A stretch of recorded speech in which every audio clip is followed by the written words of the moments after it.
Como se adaptar a um admirável e inevitável mundo líquido? Eu tenho uma notícia dura para vocês, para cada um de vocês. Vocês não estão preparados com o que está por vir. Ninguém está preparado para o mundo que está vindo por aí. E eu sei que você morre de medo disso. Tá tudo bem.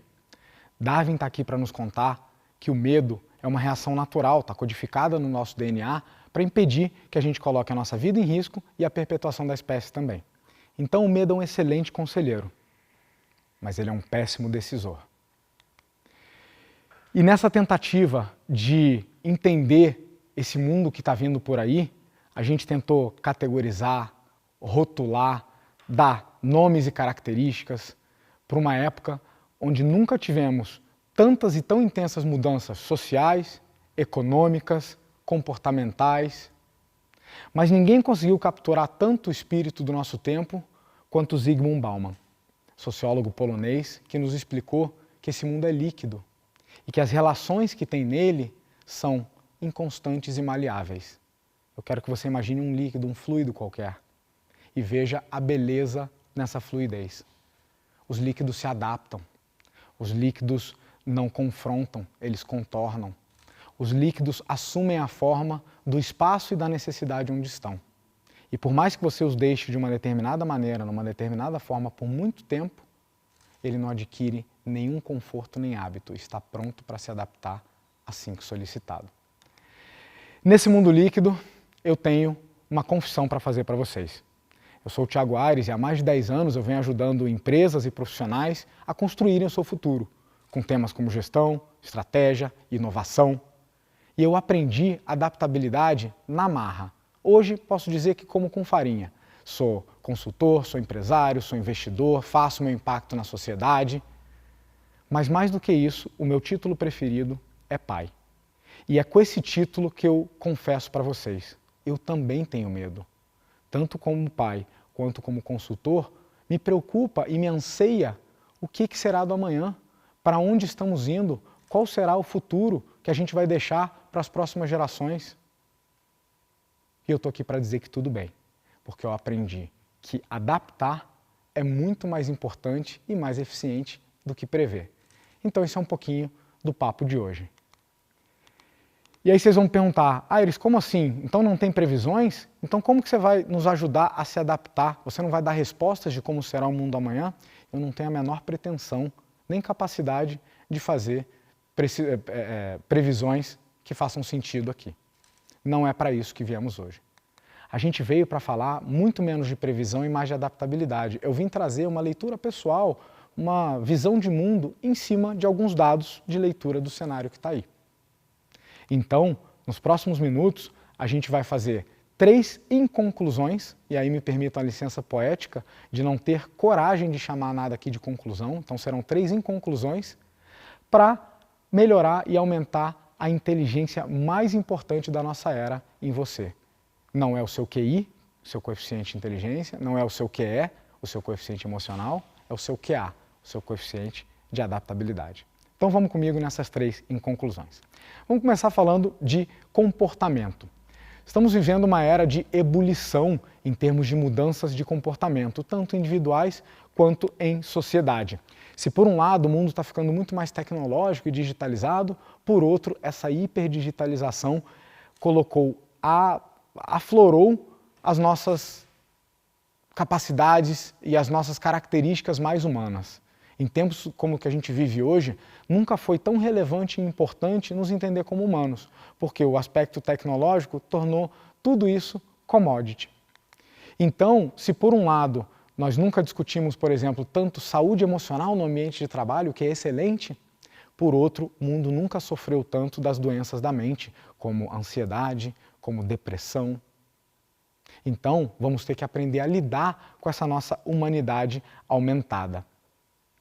E em conjunto, como sociedade, nós somos um bando de novos indivíduos. Novos no sentido de que estamos adquirindo novos hábitos e novos comportamentos. A McKinsey apresenta num relatório muito bacana 8 diferentes categorias de comportamento que a gente está vendo mudanças tanto individuais quanto em sociedade. Então, chegando em conclusão número 1, eu queria dizer para vocês, não sejamos resultado do meio ambiente que nos cerca.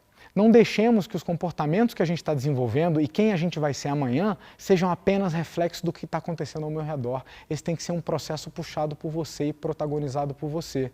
Então, em conclusão, o que a gente deixa é, ativamente, crie os comportamentos que você deseja. Critique, avalie, inspire-se, admire. Olhe para 2 gerações para trás e 3 gerações para frente e veja o que cada geração traz para te inspirar. Modele, traga aquilo para você.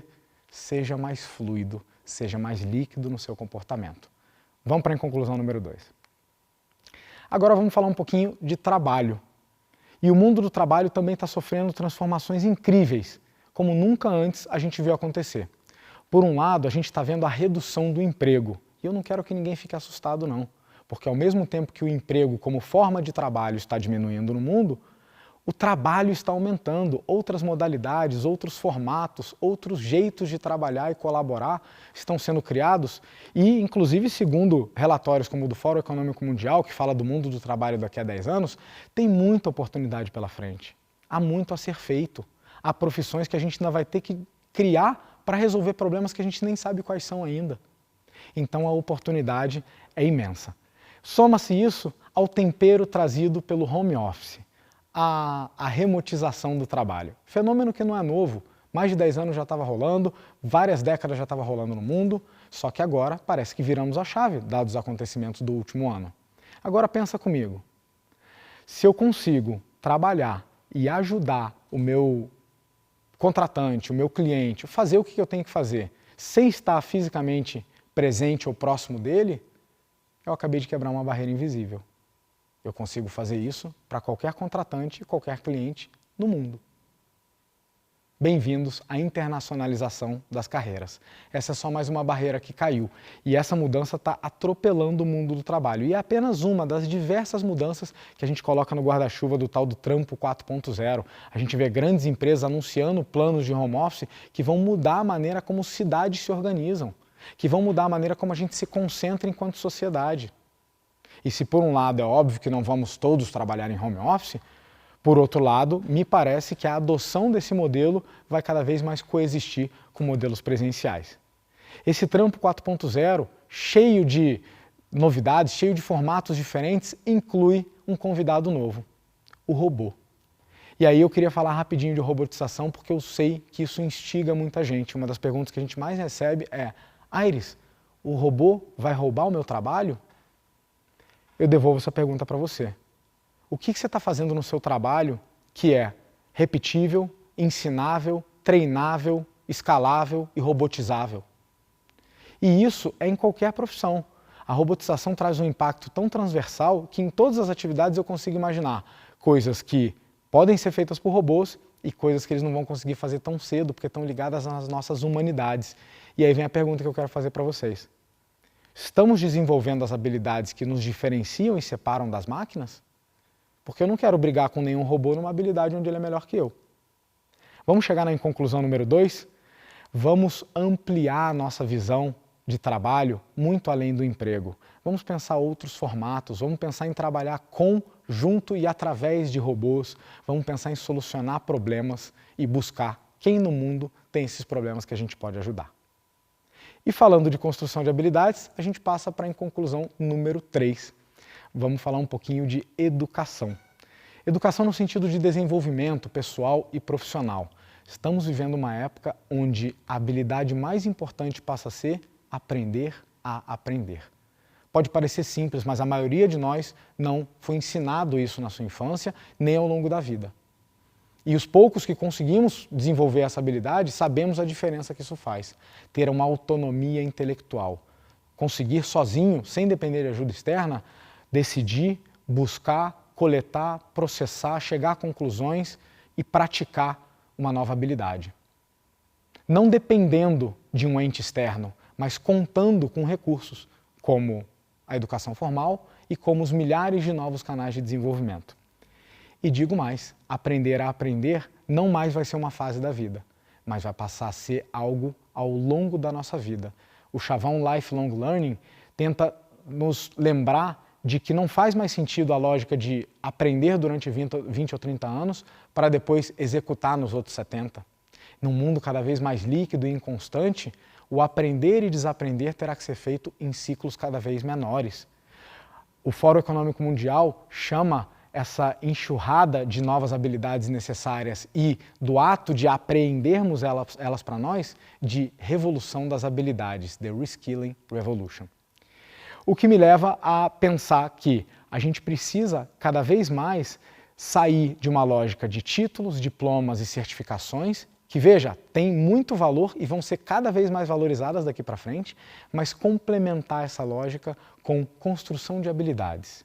Não mais construir para se um dia eu precisar, mas construir para quando eu precisar. Um desenvolvimento muito mais just in time, muito mais contextual àquele momento que o seu mundo está. As 10 habilidades tidas como as mais importantes para o mundo do trabalho em 2020, segundo o Fórum Econômico Mundial, já são completamente diferentes de 5 anos atrás e mais ainda de uma década atrás. Então a gente está vendo uma transformação muito rápida, não faz mais sentido fazer um plano rígido para 20, 30 anos. O que nos traz a próxima provocação, que é o nosso cérebro tem uma capacidade incrível de aprender até o último dia da nossa vida. Não só de absorver novas informações, mas até de se renovar estruturalmente. Agora, essa tal dessa neuroplasticidade requer uma coisa de você: prática. Empirismo significa aprender fazendo. Então, quando eu falo de capturar e desenvolver novas habilidades, significa, sim, buscar, pesquisar, estudar, se aprofundar, mas também aplicar na sua vida. Isso nos leva à conclusão número 3. Vamos fazer cada vez mais, de maneira ativa, uma construção e desconstrução de habilidades. Desaprenda e reaprenda em ciclos cada vez mais curtos. Use múltiplos canais, use os seus horários além do trabalho. Use mentores improváveis para aprender comportamentos e habilidades, tanto técnicas quanto não técnicas, para continuar se adaptando. Seja líquido no seu desenvolvimento. Amigos, prometemos 3 conclusões. Estão aí. Crie os novos comportamentos que você deseja para ser a pessoa que você quer ser amanhã, no mundo que você deseja amanhã. Selecione e solucione problemas para serem resolvidos. Isso vai te permitir ampliar a sua visão de trabalho muito além de somente o seu emprego. E desaprenda e reaprenda constantemente e para sempre. Num mundo líquido, onde a única certeza que a gente tem é a mudança, eu acredito que a forma do novo mundo é você quem dá. Seja líquido. Obrigado.